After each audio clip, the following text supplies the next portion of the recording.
ఇప్పటి ప్రభుత్వం పదవికి రాగానే తిరుమలను ప్రక్షాళన చేస్తామని తిరుమలలోనే ముఖ్యమంత్రి గారు సెలవిచ్చారు. దానికి తగినట్లు ఎన్నో చర్యలు తీసుకున్నారు కూడా. ఇది అనుకోకుండా బయటపడిన విషయం. దీనికి కూడా పరిహారంగా కర్ణాటక డైరీ నుంచి నందిని మార్కు నెయ్యిని,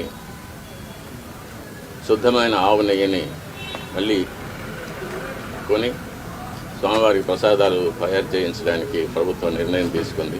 చాలా హర్షణీయమైన విషయం.